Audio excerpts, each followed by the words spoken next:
Salut à tous et bienvenue sur AZ237. Un enseignant adopte un enfant qui est la copie conforme de sa fille décédée. Des années plus tard, sa mère réapparaît. Découvrons ensemble cette histoire incroyable. Mais avant de commencer, voici la question du jour.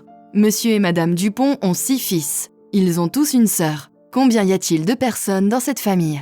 Donnez-nous votre réponse dans les commentaires. La réponse exacte vous sera donnée à la fin de la vidéo. N'hésitez pas à liker la vidéo pour nous encourager et si vous êtes nouveau sur la chaîne, abonnez-vous et activez la cloche de notification pour ne manquer aucune de nos prochaines vidéos. Steve a été choqué lorsqu'il a vu une jeune fille ressemblant à sa défunte fille à l'école.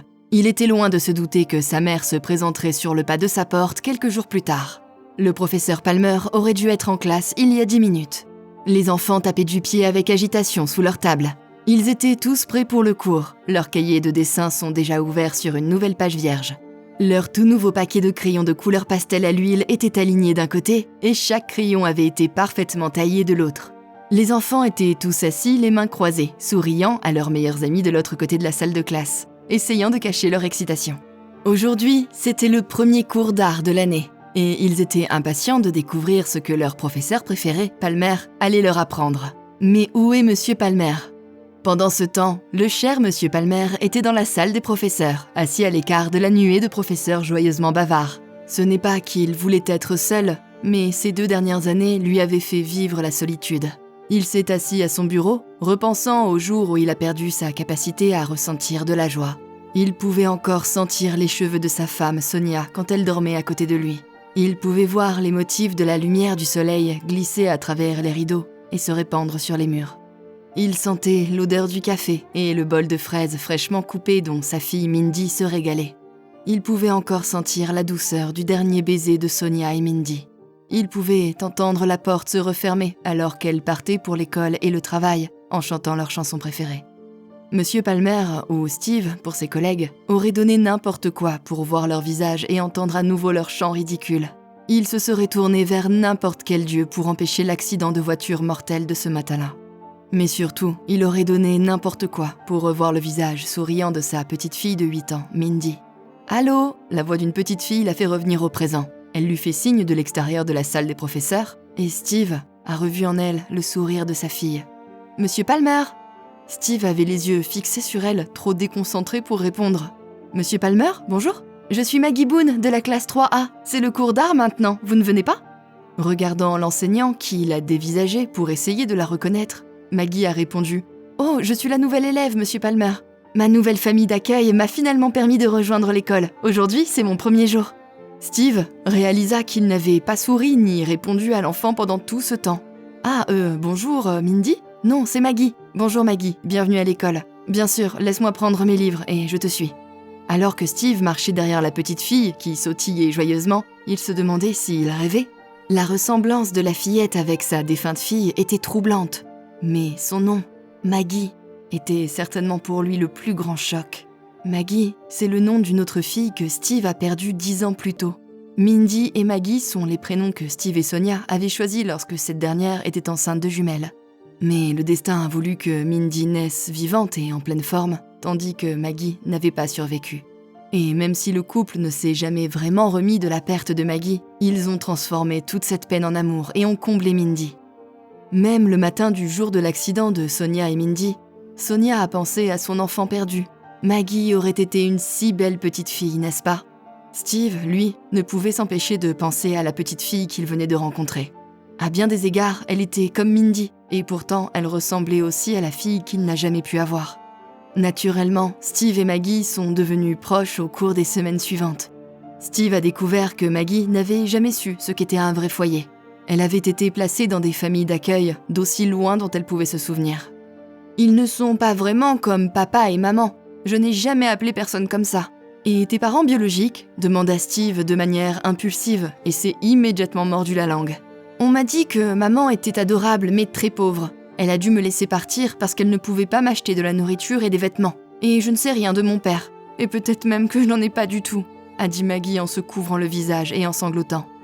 Steve savait ce qu'il fallait faire, mais après tout le désespoir qui avait frappé sa vie, il avait trop peur d'espérer.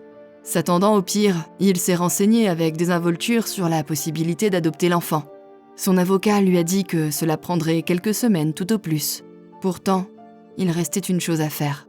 Au cours d'une de leurs promenades tranquilles et sans destination après l'école, Steve a finalement trouvé le courage de lui demander « Maggie, tu te sens en sécurité et heureuse avec moi ?» Maggie a hoché la tête avec un sourire. « Et est-ce que tu me fais confiance ?»« Mais je t'aime, Steve, pourquoi cette question ?» Maggie était surprise par cette soudaine interrogation. « Je pensais que, peut-être, voudrais-tu que nous vivions ensemble de façon permanente ?» Maggie a presque trébuché en s'arrêtant. « Comme une famille ?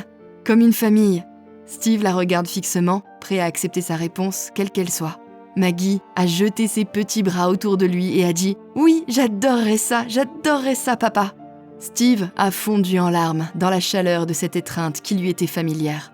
Il se disait que le bonheur allait illuminer sa vie une nouvelle fois. Steve et Maggie sont devenus inséparables, comme père et fille. Maggie ne voulait pas manquer une seule occasion de lui dire à quel point elle l'aimait. Et Steve a pris d'importantes décisions professionnelles pour être plus présent dans la vie de sa fille.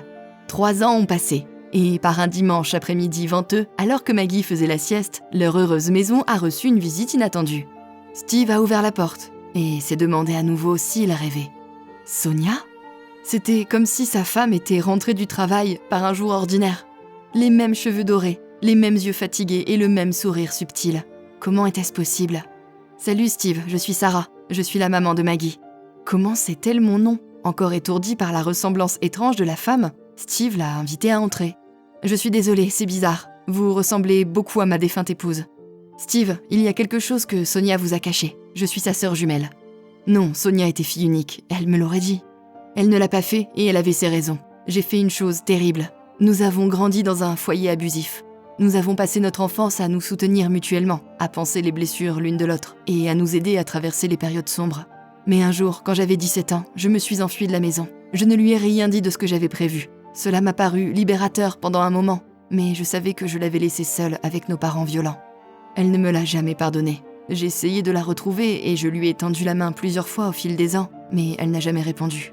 Et j'avais de mon côté aussi beaucoup de difficultés. Je n'étais pas préparée à la liberté à laquelle j'étais soudainement exposée. J'ai eu de mauvaises fréquentations. Et à 19 ans, j'étais enceinte d'un enfant dont je ne connaissais pas le père avec certitude. J'avais un nouveau-né souffrant d'insuffisance pondérale, pas de lait à lui offrir, et je n'avais pas un seul centime en poche pour lui acheter de la nourriture ou des couches propres. Et donc, j'ai choisi de laisser Maggie dans un foyer que j'ai trouvé. Et je ne pouvais pas l'en sortir avant. Je l'ai laissée là parce que je voulais revenir la chercher un jour. Pas comme une fille pauvre et vaincue, mais comme une femme indépendante, qui pouvait se permettre tout ce dont un enfant aurait jamais besoin. Cela m'a pris 11 ans.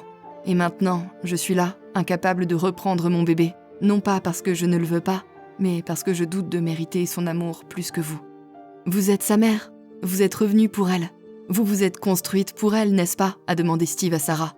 Alors, vous la méritez plus que quiconque. Alors que Sarah et Steve s'étreignaient en silence, Maggie a couru vers sa maman et son papa. Tous 3 se sont fait une promesse silencieuse, celle de ne pas laisser passer la précieuse seconde chance qu'ils avaient de fonder une famille. Que nous apprend cette histoire ? Soyez attentifs et bienveillants envers la douleur de l'autre. Nous vivons tous le deuil et le chagrin de manière différente, et si nous sommes bons les uns envers les autres, nous pouvons trouver des moyens d'atténuer les douleurs de la vie. Steve et Maggie ont trouvé une famille l'un dans l'autre, principalement grâce à leur gentillesse. La gentillesse de Steve a permis à Sarah d'avoir elle aussi une famille. La vie vous donne souvent une seconde chance. Malgré son chagrin, Steve était prêt à recevoir la bénédiction d'une seconde chance. Même Sarah a été assez courageuse pour se présenter à la porte de Steve et lui demander une seconde chance de fonder une famille. Leur conviction et leur volonté d'y travailler ont rendu la chose possible.